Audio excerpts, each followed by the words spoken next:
Good afternoon, ladies and gentlemen. Welcome to next in our series on COVID-19 vaccines, specially targeted education program focused on building COVID-19 vaccine confidence by educating the educators. To remind you, this is being held in collaboration with the SickKids Learning Institute, the Black Creek Community Health Center, the Scarborough Health Network VaxFats Clinic, and the Black Physicians Association of Ontario. This afternoon, our topic will be on the all-important one, pericarditis and myocarditis. And speaking to us this afternoon, Dr. Brian McCrindle, who is a staff cardiologist and section head of preventive cardiology and senior scientist at the Hospital for Sick Children. He's also professor of pediatrics in the University of Toronto. Brian has a long-lasting interest in aspects of preventive cardiology and obesity, Kawasaki disease, thrombosis, and outcomes of congenital heart disease, and has contributed to research, policy, and clinical practice guidelines in these areas. Dr. Pierre Philippe Piché-Renaud has completed his medical degree and general pediatrics and his training during his training at the University of Montreal. He's now doing subspecialty training in pediatric infectious disease here at SickKids. He's pursuing clinical and research fellowship at SickKids and graduate studies in clinical epidemiology at the Institute of Health Policy Management and Evaluation of the University of Toronto. Pierre's research interests include vaccine uptake and effectiveness and the epidemiology of infectious diseases and vaccine preventable diseases in children, including COVID-19.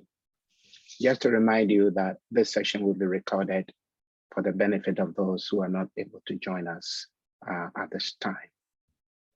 We will begin with the land acknowledgement. We'd like to begin by acknowledging the land on which SickKids operates. For thousands of years, it has been the traditional land of the Huron-Wendat and the Petun First Nations, the Seneca, and most recently, the Mississaugas of the Credit Valley. Today, Toronto is home to Indigenous peoples from across Turtle Island. SickKids is committed to working toward new relationships that include First Nations, Inuit, and Métis people, and is grateful for the opportunity to share this land in caring for children and their families. Over to you, Dr. McCrindle. Okay, thank you very much.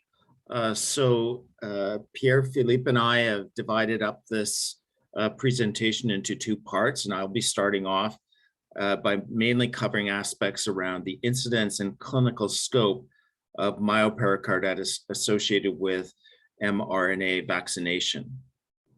So this first came to light with small case reports, initially from Israel, and then spreading outwards into the US and Italy. This was first cogitated about by the CDC Advisory Council on Immunization Practices, who held a meeting on June 23rd, 2001 to further define the risk of this myopericarditis and confirm whether it was indeed associated with vaccination, and then to look at the risk and benefit of whether we should continue vaccinating patients in this age group. They looked at preliminary reports from their vaccine adverse event reporting system, and this was the distribution of time from vaccination to symptom onset, with the vast majority of patients having a symptom onset within the first week after vaccination, usually within 2 to 3 days. And as you can see by the bars in red, more commonly after the second dose.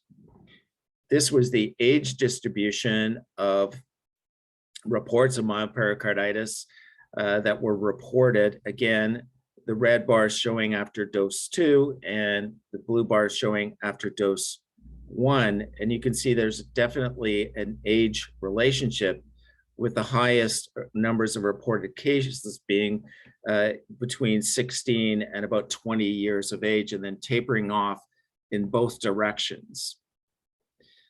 So they looked, given that there is a background of usual classic myocarditis, we needed to determine whether this was just coincidental and that these were actually typical myocarditis patients, or whether this was really truly an excess of cases that were seen and associated with the vaccine. So they plotted this out for both females and males, stratified by different age groups, and looked at what would be expected if there were no vaccine-associated cases versus what was observed. And the XX cases are noted in red. You can see the greatest excess of observed versus expected cases occurs for males aged 12 to 17 and 18 to 24 years.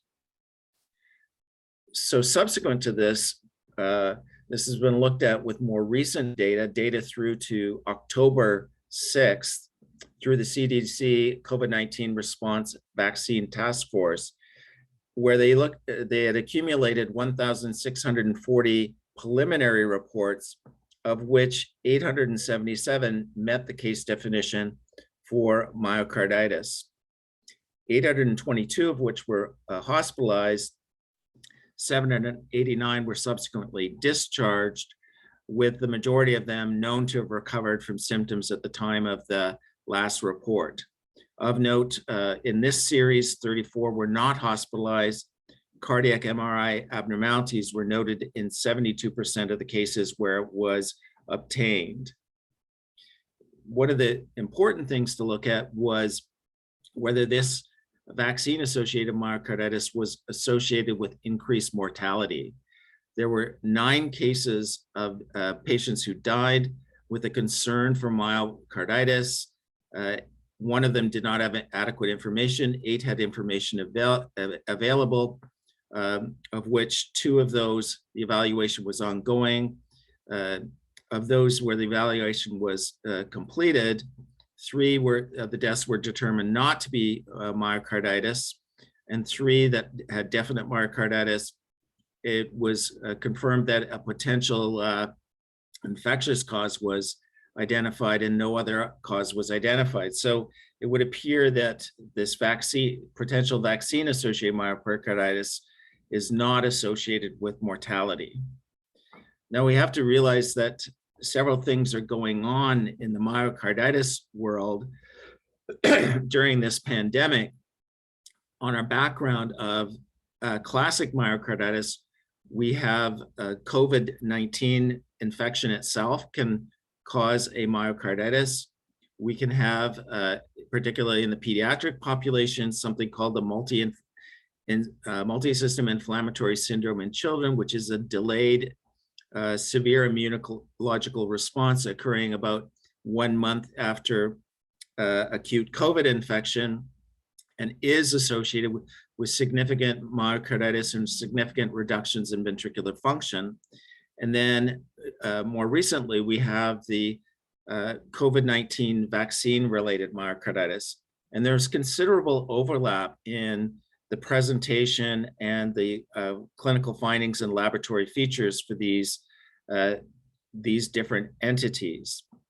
Now, to remind you that classic myocarditis pre-pandemic can have both either an infectious etiology or a non-infectious etiology, with the vast majority of infection etiologies being viral agents. Non-infectious etiologies include toxins, hypersensitivity to medications, and immunologic syndromes. But oftentimes, patients with classic myocarditis, one of these diagnoses is not confirmed. And I would say the majority of patients, or 50% of the patients, have no etiology defined.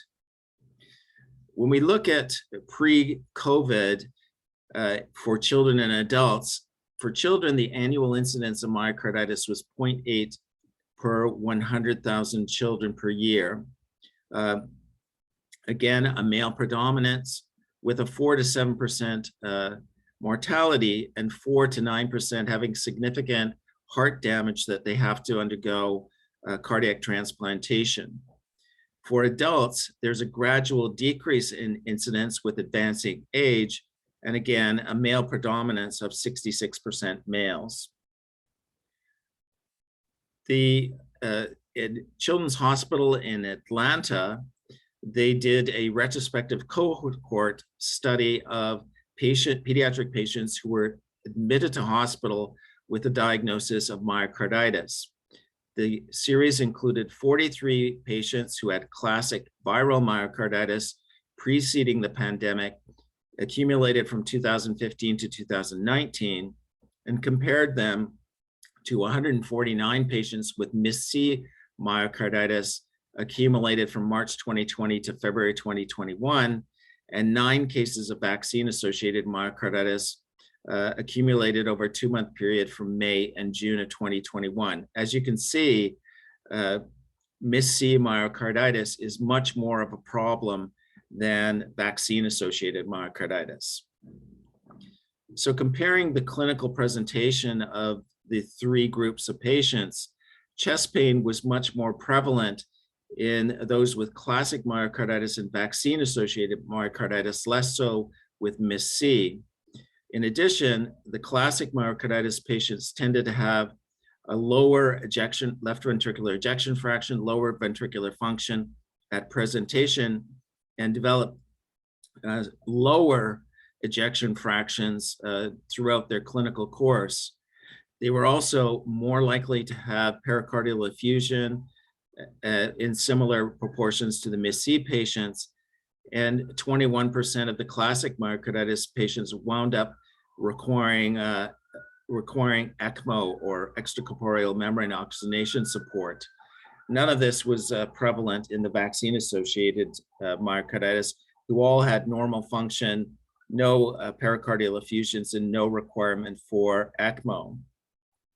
When comparing the lab values between the 3 groups, the classic myocarditis patients had the highest levels of cardiac enzymes, specifically troponin, and the MIS-C myocarditis patients had the highest markers of inflammation with highest CRP, highest white counts, relative lymphopenia, and the highest BNP levels. The vaccine myocarditis patients had similar labs to classic myocarditis, but of a much lesser magnitude. When looking at recovery of ventricular dysfunction, the green line shows the vaccine-associated myocarditis with very few patients having decreased function, and if they did, recovered very quickly within a matter of days. This is in contrast to the line in blue, which shows the classic myocarditis patients, a greater proportion having decreased function and have much slower recovery, with a significant proportion of them not recovering completely. When looking at discharge outcomes at hospital discharge and 3 months out, you can see that the vaccine-associated myocarditis patients were not on heart failure meds or required any further support. This is in contrast to the first 2 bars, which are the classic myocarditis patients, of which half of them were on heart failure meds, and 2.5% had died or had persistent decreased function. So that series was a very interesting series, but unfortunately it only included 9 patients with vaccine-associated myopericarditis. So I was actually part of a data collection that went on through the Pediatric Heart Network of 26 North American centers. We accumulated cases that happened before July 1st, 2021, and this paper has just been published. We defined entry into the cohort. You had to have an elevated troponin plus either an abnormal ECG dysfunction or MRI findings. We accumulated 140 episodes in 139 patients, less than 21 years of age. The median age of the cohort was 16 years, ranging up to 20, 91% males, and 66% white. The Brighton definition for myocarditis was definitively met for 54%, and probably for 46%. 94% of the episodes were associated with Pfizer vaccination, 91% after the second dose, with a median onset from vaccination to symptoms of 2 days, with chest pain occurring in 99%. 70% had abnormal ECGs, with 98% having ST and T wave changes, 4% low voltages, and one patient had complete heart block who happened to have a normal ventricular function. There was non-sustained ventricular tachycardia noted in 7 patients, 6 with normal function, and 4 out of 6 had abnormal MRI. The echo was normal in 81%, with 16% showing mild dysfunction, and only 1% moderate, 1% severe dysfunction. For the patients who had dysfunction, all recovered. 78 patients had an MRI at a median of 4 days after vaccination, 85% of which were normal, with 97% showing late gadolinium enhancement, 61% edema, and 82% normal function. How were these patients managed?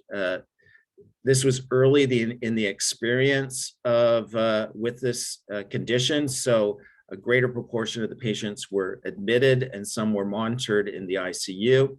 19% were managed in the ICU, but only 2 patients required some kind of inotropic or vasoactive support. No patient required ECMO. 81% received non-steroidal anti-inflammatories, 55% alone. 22% got gamma globulin, 22% steroids, and 8% colchicine. Of note, 9% improved without any treatment at all. So given that the echoes are often normal, but the MRIs often show this pattern of late gadolinium enhancement, this was another multi-institutional study that was specifically aimed at focusing on the MRIs. So they included 63 patients from 16 US hospitals. 14 patients had mild LD dysfunction on echo, all resolved by discharge. So the MRIs were done at a mean of 4.9 days after vaccination. 89% showed myocardial edema, 88% late gadolinium enhancement, and 23% showed reduced ventricular function, but all in the mild category. And this is a picture of with the little yellowed arrows highlighting the areas of late gadolinium enhancement in a typical patient with this vaccine-associated myocarditis. While these are all early findings, there has been yet to be significant late follow-up of these patients to determine whether these findings persist, and then what the functional consequences of having these findings are. So in looking at myocarditis after mRNA COVID vaccination, we have a number of knowns. So the first is that we know that this is rare, about 1 in 10,000 in the highest risk group, which is males 12 to 17 years of age. It appears to be benign in the majority of youth with a good prognosis, but we still have some unknowns. We don't know why specifically this is happening, who is at risk, who needs cardiology assessment, admission, and follow-up, what is the relevance of these MRI findings, and finally, what should we recommend for further vaccination? So I'm now going to turn it over to Pierre Philippe, who will pick it up from this point. Thank you very much, Dr. McCrindle, and thank you very much to everyone from the STEP program for the invitation. I'm going to share these slides just right here. Can everyone see that? I want to make sure that everything is okay. Thank you very much. So as Isaac has mentioned, my name is Pierre Philippe. I'm an infectious diseases fellow at the Hospital for Sick Children. Currently doing a master's degree in clinical epidemiology with a specific interest in vaccination, and these days obviously around topics on COVID-19 vaccines. So I'm going to touch on the various topics around myocarditis and pericarditis following COVID-19 vaccination, including the data that has been seen here in Ontario, some concepts of around pathophysiology, the risk-benefit balance of vaccination, and decision around revaccination. So most people are now aware of this, such figures, which is the process through which vaccination undergo approval. So we now know that mRNA vaccines have went through all of these steps, so the preclinical and the phase 1, 2, 3 trials have underwent both FDA review and Health Canada review here in Canada. And we are now in these phase 4 trials, which are the observational trials, the observational studies rather, where the any possible rare signal with association with the vaccine are noted and will be picked up, since in the phase 3 clinical trials, many thousands and 10,000s of people will be enrolled, but for rarer events such as myocarditis, these will be observed in these observational studies. And these phase 4 studies here in Ontario consist of various mechanisms that are in place, including passive vaccine surveillance, which include the reports of adverse events following immunization and adverse events of special interest to Public Health Ontario, as well as enhanced surveillance around COVID-19 vaccination that is done by Public Health Ontario. There are also active vaccine safety surveillance mechanisms, including national studies such as the Canvas COVID studies, which is an active survey of vaccine recipients in Canada, as well as IMPACT, which is the immunization program active in Canada, which is done in pediatric hospitals for any children who would present with side effects from immunization, who would present in emergency department, as well as hospitalization. And all of these data are integrated in the federal network, which is the Canadian Adverse Event Following Immunization Surveillance System. And this system is publicly available and is displaying all the side effects that are observed after immunization and that are reported in that system. And you can see here that amongst the noted side effects that are reported to this network is myocarditis, pericarditis. You can see the total national events that has been reported to this platform. And when we zoom into the Ontario data through the passive report mechanism, which is the EFI report to Public Health Ontario, there has been a total of 575 reports of myocarditis, pericarditis here in Ontario as of December 5th. And very similarly to the data that has been presented to earlier by Dr. McCrindle, the median age of these patients was 28 years old, with a range of 12 to 18 years old, with a majority of patients who were males, so about 3/4 of patients who have been males. There's been 165 reports of myocarditis, 256 reports of pericarditis, and 154 reports of myopericarditis, with the median time to onset being 3 days, with a range of 0 to 42 days. But the majority of these reports have been in the following week after immunization, and 70% of these events were reported after the second dose. So this is the interesting part that is also consequent with the data that has been shown by Dr. McCrindle from other countries, including the US, which is the reporting rate of these events here in Ontario. So overall, there's been 25 events per 1 million doses administered, which corresponds to 1 in 40,000 doses administered in total. When we zoom in the pediatric population, so in the age group of 12 to 17 years old, there's been 1 in 15,000 events, which is 65 per 1 million doses administered, and little over 100 per million second doses in 12 to 17 years old male, which corresponds to a number that is similar to what Dr. McCrindle has shown, which is 1 in 10,000 people, 1 in 10,000 males receiving second doses of mRNA vaccines. Now, if we look at some detailed data around what are the other risk factors for developing this condition, from an epidemiological standpoint, there has been interesting analysis that has been performed by Public Health Ontario and ICES. Now, this is available in a preprint that was recently published on the medRxiv preprint server. And this study has actually shown that when we are observing a smaller interval between two doses, the risk of developing myocarditis and pericarditis is actually somewhat higher in individuals. So you can see here that when doses are given at less than 30 days after the Moderna vaccine and less than 30 days after the Pfizer vaccine, the overall reporting rate per million doses is slightly higher than when it is given with an interval that is more than 56 days. And not only that, but you can see here that the risk is slightly higher with the Moderna vaccine as compared to the Pfizer vaccine. We will go through the national recommendation in a bit of time, but this has been some data that has informed the National Advisory Committee on Immunization with respect to the use of mRNA vaccine in the younger population.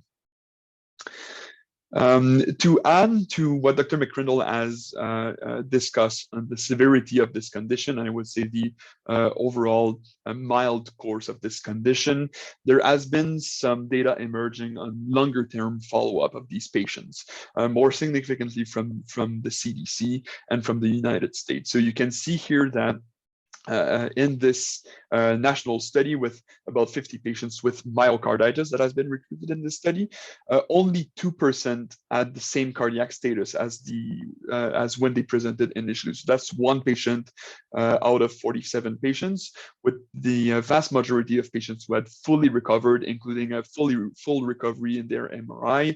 You can see here that there's 17% of patients that have probably recovered, but this is just a matter of data that has been lagging. So further information is needed to confirm that these patients have recovered from that condition. But overall, when we look at data after 3 months of follow-up and patients who have had myocarditis following vaccination, the vast majority of patients have fully recovered with no consequences of their heart function at the longer term. With respect to possible hypotheses for the pathophysiology of this condition, so for now, there's multiple hypotheses that has been proposed, but research is ongoing, and we still have to pinpoint the exact mechanisms as why this condition is happening. But there are various interesting hypotheses that have been proposed, and you know, data points to one of these hypotheses being probably right, but further data is needed to confirm. And amongst these hypotheses, I've listed some of them that has been proposed. So one that has been put forward, and that is quite interesting, is a possible triggering of underlying cardiac autoantibodies that are not clinically active at baseline in predisposed individuals, that is in younger males, because the incidence of this condition with vaccination seems to be relatively similar to that of quote-unquote classical myocarditis. So this hypothesis is quite interesting.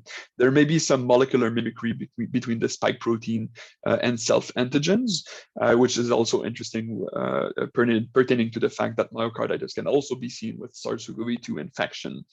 There could also be a cytokine-mediated inflammatory process that would target myocytes, that would be part of the vaccine systemic reactogenicity. And further to that, and these hypotheses are quite interesting because it relates to the risk factors of developing that condition. So there may be some aberrant innate and acquired immune responses to the mRNA in itself in predisposed individuals with an mRNA-dependent dose response, which may speak to immune reactivity to mRNA. And this may actually be further not confirmed, but plausible given the fact that Moderna vaccine may seem to be associated with a higher risk than the Pfizer vaccine, and the Moderna vaccine having a higher dose of mRNA overall. Lastly, there is certainly some immodulation of the Th1 and Th2 responses by sex hormones. So this may explain the discrepancy between males versus females with an increased Th1 immune response from an inhibition of anti-inflammatory responses by testosterone, thus explaining the higher risk that is seen in males. So with all of that, now going to the overall National Advisory Committee on immunization recommendations, so the federal recommendation. So given all that is known as of now with respect to the incidence of this condition and the overall mild course of this condition, the National recommendation on vaccination is still to complete a series of mRNA COVID-19 vaccine in adolescents aged 12 to 17 years of age.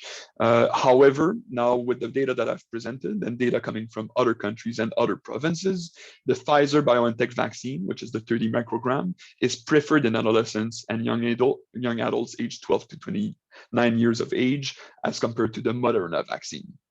Further, the second dose of the mRNA vaccine should be provided 8 weeks after the first dose, as a longer interval between doses is associated with higher vaccine effectiveness. I haven't touched on that, but certainly with a potential lower risk of myocarditis, pericarditis, based on some data that I have shown. And anyone who is receiving an mRNA vaccine, mRNA COVID-19 vaccine, should be informed of the risk of developing myocarditis and pericarditis. And more importantly, they should be advised to seek medical attention if they do develop symptoms as presented by Dr. McCrindle, which mostly include chest pain after vaccination. Informed consent should also include the risk-benefit balance of vaccination, including discussion around the individual personal risk of COVID-19 disease and severe disease, as well as the risk of infection and local epidemiology. And there's been few studies looking at this risk-benefit balance.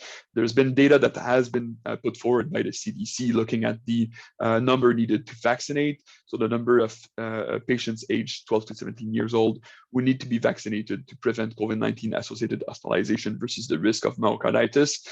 And at the time of the epidemiology seen in the US, when the analysis was performed, this benefit still outweighed the risk of myocarditis following vaccination.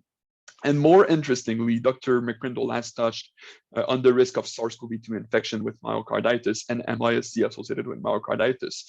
But when we look at the numbers from large population-based study, such as this study that was conducted by the CDC in the United States, there is certainly a risk of myocarditis and pericarditis that is associated with COVID-19. You can see here that the absolute risk as well as the risk ratio associated with myocarditis with SARS-CoV-2 infection is much higher in individuals who have had SARS-CoV-2 infection compared to individuals who were not diagnosed with COVID-19. And the same can be said amongst the pediatric population and individuals aged less than 16 years of age. So in counseling of parents, it is important to put into consideration the possible risk of myocarditis from COVID-19 infection. Very interestingly, this is very recent data that has been published just this week in the journal Nature. So I will go through some of the main key results from that study, but certainly for people interested in looking at the risk-benefit balance from vaccination versus SARS-CoV-2 infection and myocarditis, this is a very interesting study to look at. So this is a large population-based study using national data in England, so looking at the risk of myocarditis from both vaccination and SARS-CoV-2 infection with a similar methodology. So this is very interesting to look at the relative risk of SARS-CoV-2 infection and vaccination on myocarditis and pericarditis. This has used a self-controlled case series design. So there's been an evaluation of baseline incidence as compared to the incidence after the exposure, may it be vaccination or SARS-CoV-2 infection. And what this study has shown is that, yes, there is an increased incidence rate ratio in vaccination for myocarditis. You can see here that the risk is slightly more elevated with, you can see here the BNT 162b2 vaccine, the Pfizer vaccine. The risk is slightly higher in all individuals. So this is for all ages, slightly higher following the second dose, and higher following the second dose of the Moderna vaccine, as is consequent with the data that I have previously shown. But the risk is certainly higher of having myocarditis after SARS-CoV-2 infection, as you can see here with these incidence rate ratios that have been reported after infection. And more significantly for pericarditis, you can see that with the Pfizer vaccine, there is no increase in the incidence of these events following the Pfizer vaccine. And as a matter of fact, there may be a slightly lower incidence after the first dose. The others are not sure exactly what to do with this data, and it should be interpreted with caution, but it may speak to the fact that Pfizer vaccine protects against SARS-CoV-2 infection. And you can see here that SARS-CoV-2 infection in this study was shown to be higher in people who were diagnosed with SARS-CoV-2 infection. So when we look at the number of excess events in all of these groups, very interestingly, we can see here that there's certainly an excess risk of myocarditis after SARS-CoV-2 infection, slightly higher risk after Moderna vaccine. We can see that this excess risk is not as high in the Pfizer vaccine in all age group.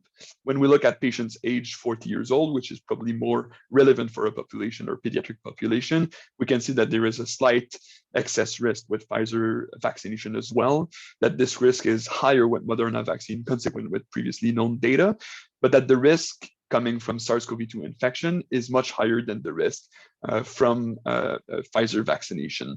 And once again, the risk of pericarditis from the infection is much higher than what is seen with vaccination. Shifting gear a little bit from our risk-benefit balance discussion, just to touch on revaccination for individuals who would develop this condition in rare events following the first dose of the vaccine. So for now, the recommendation in Canada for individuals who have had a confirmed episode of myocarditis and pericarditis, the national guidance is still to defer subsequent doses of mRNA COVID-19 vaccines in these individuals. So for individuals who have had a confirmed episode of myocarditis and pericarditis after their first dose, these individuals should not receive a second dose. So this has been the provincial and national guidance as of now. Now there is a bit of gray zones in people who have had either very mild episodes of chest pain without a confirmed diagnosis of myopericarditis. And for these individuals, a case-by-case decision should be made, and these individuals can be referred to a cardiologist or the special immunization clinic, which is led by infectious diseases physician, to have this discussion with individuals. But for now, what should be known by pediatricians and providers is that in patients who have had a confirmed episode, these individuals should not receive future doses of the vaccine.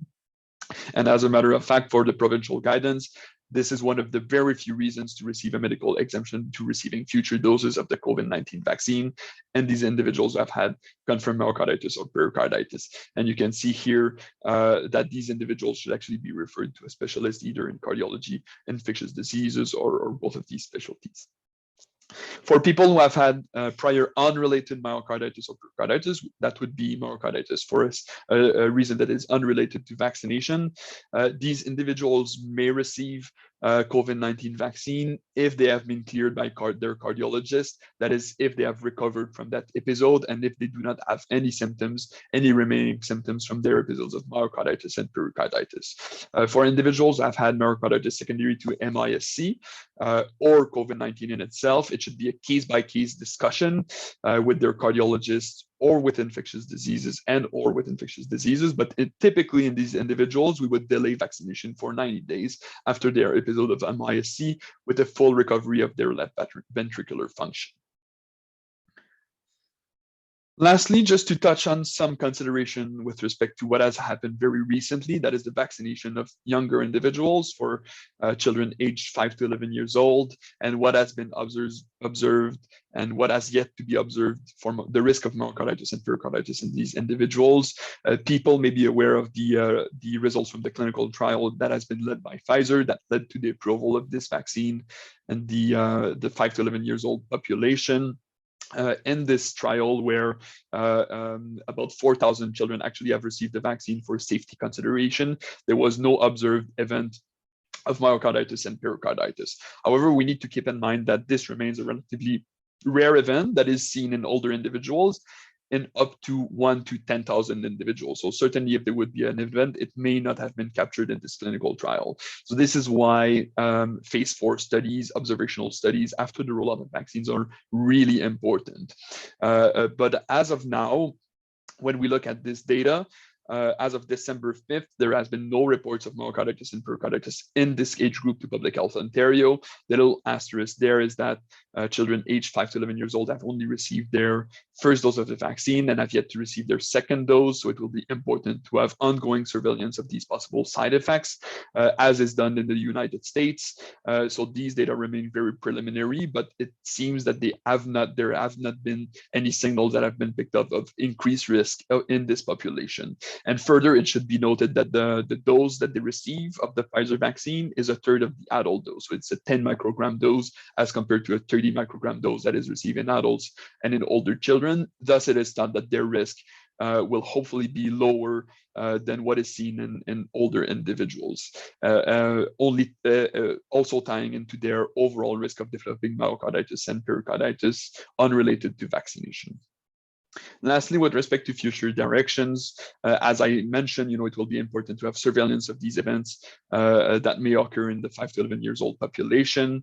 There will be analysis of patients who have been referred to the Special Immunization Clinic National Network, which is a national network of clinics that do a surveillance of these events, which should be available in the very near future, which will include our experience here at SickKids. There is ongoing provincial surveillance of the risk that is associated with booster doses as well, which have been started to be rolled out. And lastly, it's important to also consider the risk-benefit balance of vaccination as compared to the risk of developing this condition following SARS-CoV-2 infection. So thank you very much. And from now, I'm very happy to take any questions or any comments that people may have. Thank you very much, Pierre Philippe. So now the Q&A session is open.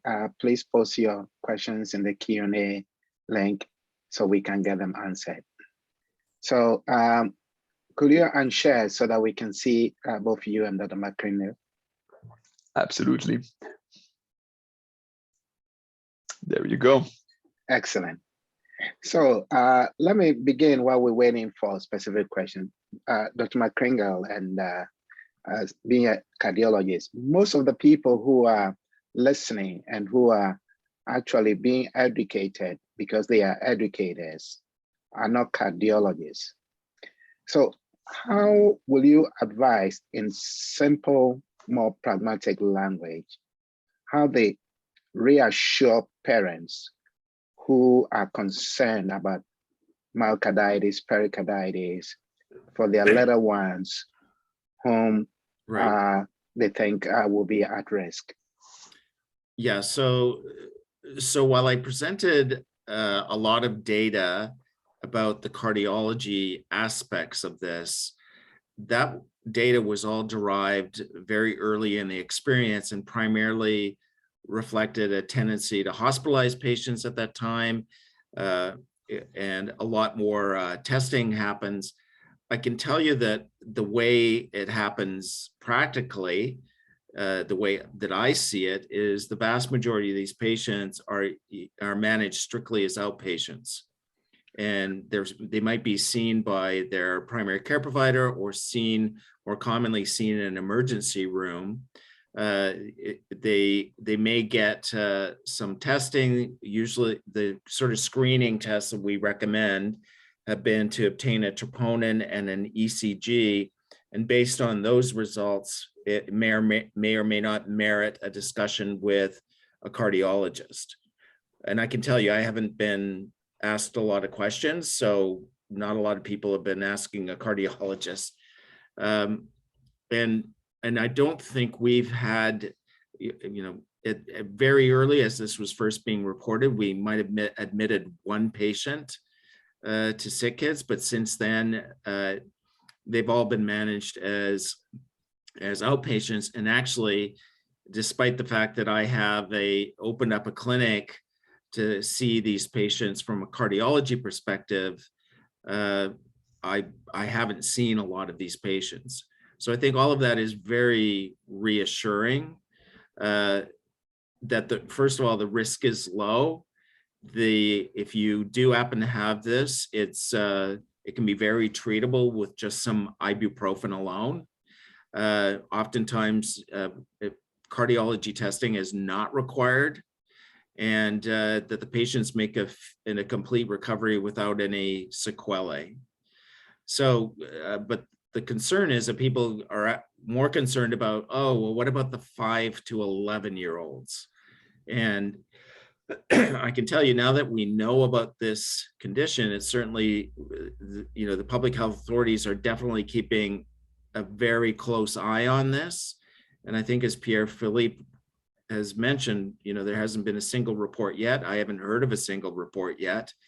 And I think that's related to when I presented the graph with the age distribution of reports, there was a peak in the middle around that 16 to 20 year, and then it fell off. And I think that's what we're seeing probably with the 5 to 11-year-olds. So while the risk reported after the second dose in boys 12 to 17 is 1 in 10,000, in younger kids, it's going to be way less than that, if any. Right, that's very assuring. And as a follow-on to that, is there data to show that even in the 12 to 18-year-olds, that the incidence dropped with age in that group? Yes, I think there was some evidence within that age group. Right. That's right, and I can I Yes, may go speak, ahead. Isaac, on the on our experience in the infectious diseases clinic. So for patients who we haven't seen that the age of these patients was skewed toward the 12 to 13 years old group.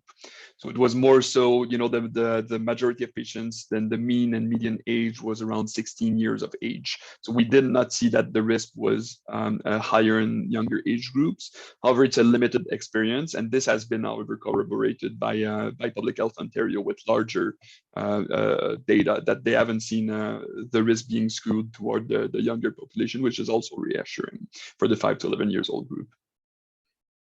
Thank you. So to clarify, has there been any reported mortality due to vaccine-induced myocarditis at all? Yeah, so if you read the literature, you know, there's the odd case report, and I tell you, it's a really odd case report, and it tends to be in a much older adult who has other conditions, and you have to think about in the adults whether this was actually classical myocarditis that was temporally associated with vaccination, and the vaccination really had little to do with it. And I think when you look at the severity of the myocarditis cases reported in older patients, they tend to be a lot more severe.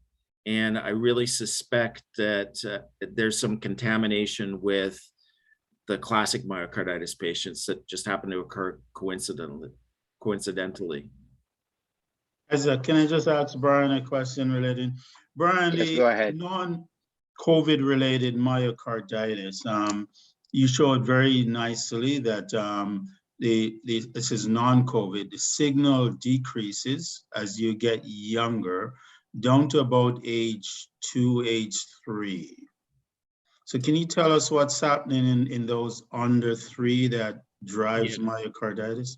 Yeah, so it's actually a U-shaped curve. Yes, yes. And I, you know, I can only hypothesize that, you know, in the younger patients, it's probably more related to non-infectious causes. And then as you pick up in the older age groups, that's probably more the infectious causes, some of which are associated with fulminant myocarditis. Right, okay. And those are the ones that have the sequelae and can even go on to need a transplant. Yeah, so that's really great. So it's something that we need to work on in terms of messaging, because we've been messaging that the 5 to 11 is a quiet zone, which concurs with what you've indicated. But come early next year, when vaccine might be rolled out for the under 5s, then we'll have to deal with that issue. Right, but even the incidence of classic myocarditis in that under 5 group is incredibly low. Right, right. Great. Thanks. Right. So Pierre Philippe, you did say that the NACI advice is that if there's been a previous history of moderate certainty that there's been vaccine-induced myocarditis, that these people should not receive the vaccine. Are there any options for them? Do we just close the door for any vaccines? Can they have other classes of vaccines? So that's an excellent question. I mean, certainly for people who have had confirmed episodes, out of prudency, that's why the further vaccine doses are not recommended. There are hopes that there are other vaccines that have been in the pipelines that we've been hearing for quite a bit of time, such as the Novavax vaccine or the Medicago vaccine, which employ a completely different platform than mRNA vaccines, which have been, especially for the Novavax vaccine, some data has been submitted to Health Canada. So there are hopes that these vaccines will be approved for clinical use and maybe proposed to these individuals. However, what will happen with the, first of all, the immunogenicity, so the effectiveness of these vaccines for people who would receive a dose of mRNA and then a dose of these vaccines, and second of all, to their risk of myopericarditis, we'll probably need some data around that.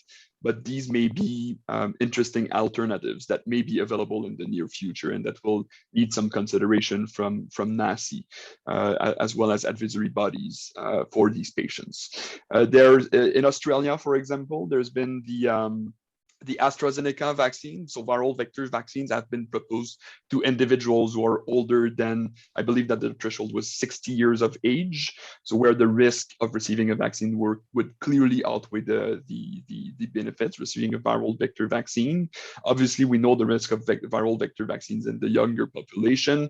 So for now, these are not options that are on the table for patients who have had episodes of myocarditis, pericarditis, young people who have had these episodes after their first dose.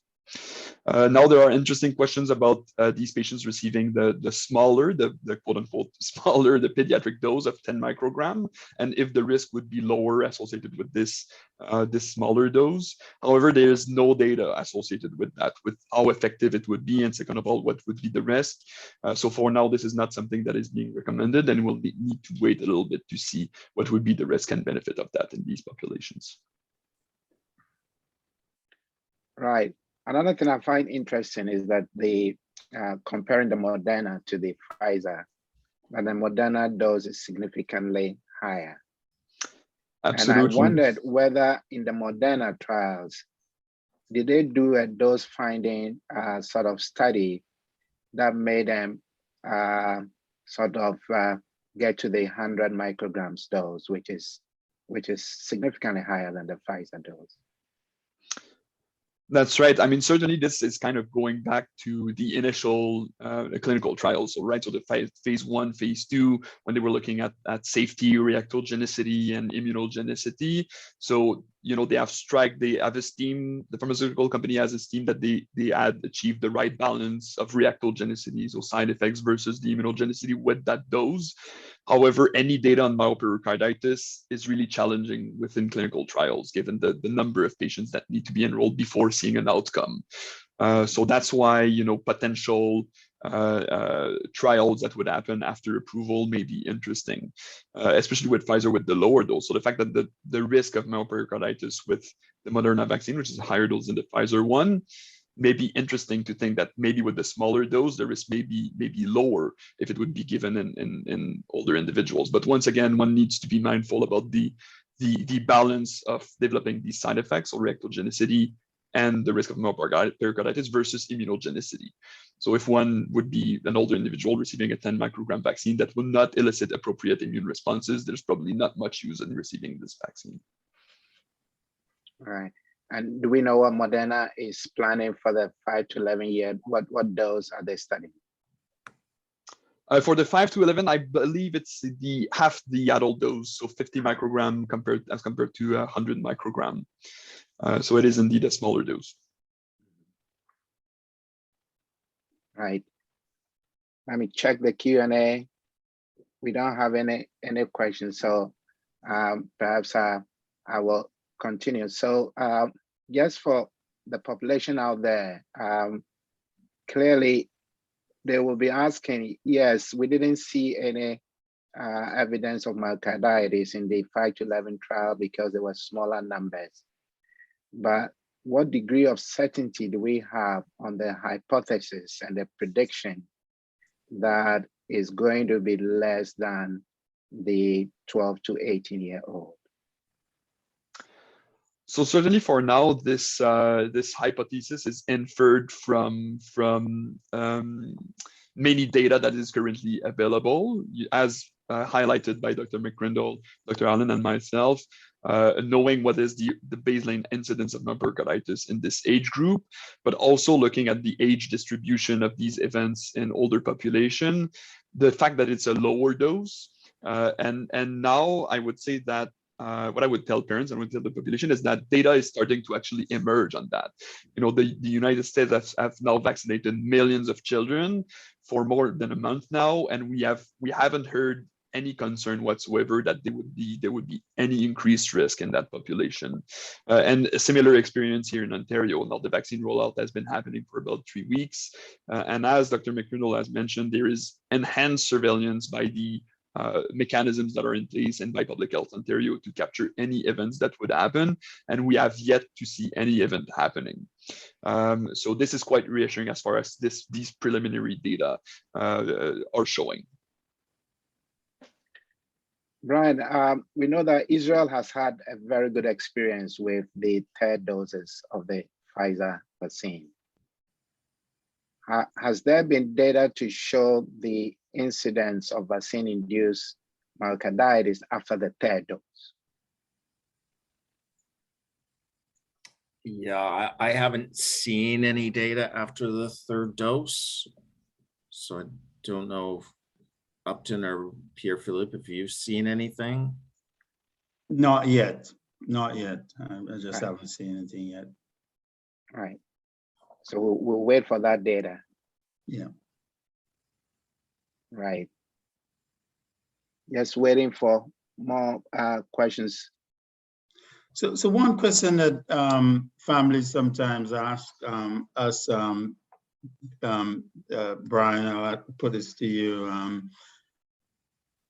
So myocarditis, you know, it's rare, it's overwhelmingly mild, ibuprofen, and they're fine. It occurs now, they're, you know, teenager. Do we have any concerns when they become, you know, a 20-year-old, 30-year-old? Yeah, I don't think we have any idea whatsoever. You know, I'm waiting to see.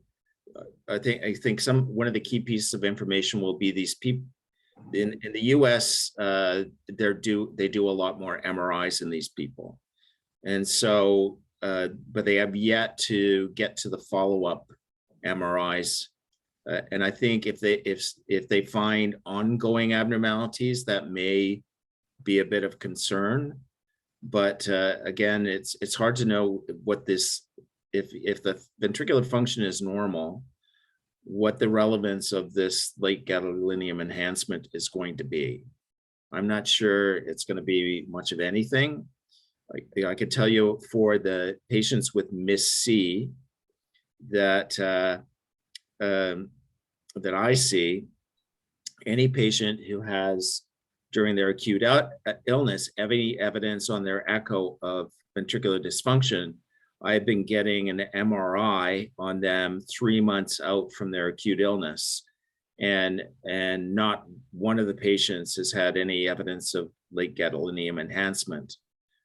I'm not sure the degree to which you can extrapolate that to the vaccine-associated myocarditis, but I take it as being encouraging.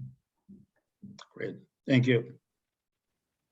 Brian, is the BNP an inflammatory marker compared to troponin? BNP in this scenario can be a little bit confusing. Right. I agree that it may be more of an inflammatory marker than an actual marker of anything going on with the heart. We tend to, when we're looking at MIS-C patients and the vaccine patients, we pay much more attention to the troponin. Right. Well, thank you so much. So we are grateful to you and Pierre Philippe for really enlightening us on this real issue of myocarditis and pericarditis, which seems to be one of the key concerns that both care providers and families have about the messenger RNA vaccine. So this has been extremely helpful. Please look at the chat. You will see the link to do your evaluations for these sessions. They are very important, not only for accreditation, but for us to improve the sessions as we move along the STEP program. So our next in the session will be on Monday, the 10th of January. So until then, I want to wish everyone safe, healthy, and happy holiday season and new year. Thank you so very much for your participation. Thank you all. Thank you very Take care. much. Happy holidays. Bye-bye. Great, you too. Bye-bye.